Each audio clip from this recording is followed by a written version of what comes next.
This whole year is called the year of sorrow because of the calamities that the Prophet ﷺ underwent. And this occurred in the 10th year of the da'wah, around 2.5 to 3 years before the hijrah of the Prophet ﷺ. The first of these calamities was that Abu Talib fell sick and the pangs of death began upon him. It was clear that he was about to die. And it says that when Abu Talib reached the nearness of death, when the pangs of death began upon him, the Prophet ﷺ entered in upon him while Abu Jahl was there. And the Prophet ﷺ said to him, "O my uncle, say La ilaha illallah, kalimatan uhajjuka biha indallah." If you just say this kalima, I have an excuse. If you don't say it, I don't have an excuse. And he was about to say it. But there with him was Abu Jahl and Abdullah ibn Abi Umayyah. And they said to him, "Are you going to leave the religion of Abdul Muttalib, your father?" And they kept on saying this to him every time they thought he was going to say it.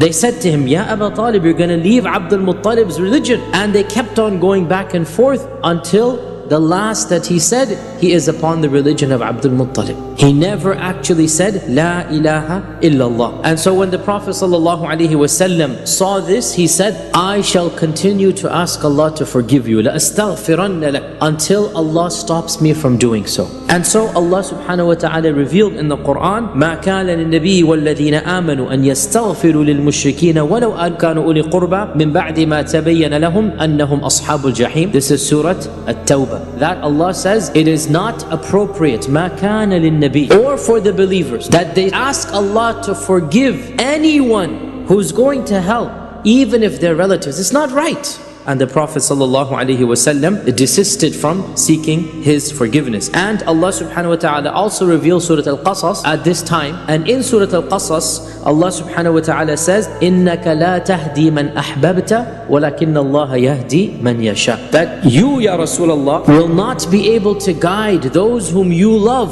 Rather, Allah guides those whom He wishes to guide. And in another hadith in Abu Dawood's Sunan, we find that it was in fact Ali ibn Abi Talib who eventually came to inform him that his father had died.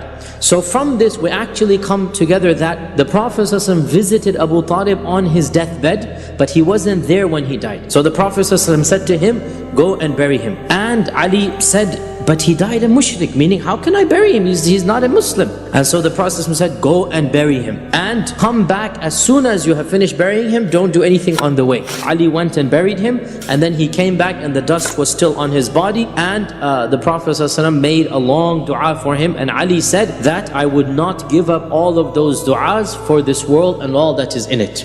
That the Prophet ﷺ made dua for him to calm him down and to bring him solace and comfort. Al-Abbas, the younger brother of Abu Talib, he asked the Prophet ﷺ, "Have you benefited your uncle anything? He used to protect you and be angry on your behalf." And so the Prophet ﷺ said, "Na'am, yes, I was able to benefit him. He is on the peripheries of the fire of hell." When Abu Talib died, this proved to be a very politically difficult time for the Prophet ﷺ. Why? Because Abu Talib was his, in our times, visa or passport to living in Mecca, right? Abu Talib was his protection. Everybody wanted him out. None of the elders of the Quraysh wanted him to be in Mecca.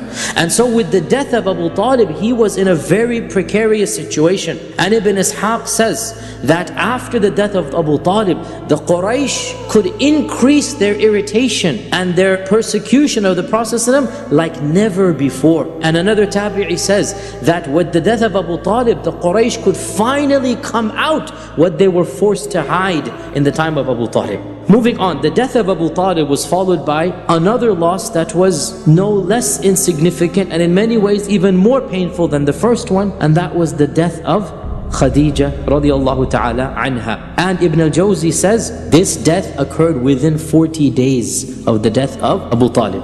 And Abu Talib passed away in the beginning of Shawwal. Khadeejah passed away on the 10th of Ramadan. When Khadeejah passed away, the Salah had not yet been revealed. So there was no janazah performed over her because there was no salah at the time. But the Prophet ﷺ took charge of burying her. He himself entered into the grave and he himself put her body there. And a number of Sahaba reported that after the death of Khadeejah, we did not see the Prophet ﷺ smile for months on end. And there's no question that these two people were the closest to him. Abu Talib is his father figure, and Abu Talib protected him externally. Khadijah is his wife, his closest friend, his first supporter, and the one who protected him internally, the one who gave him support inside of the house. And both of these two together proved to be a very traumatic time for the Prophet. And it is because of the death of these two that this entire year is called the year of sorrow.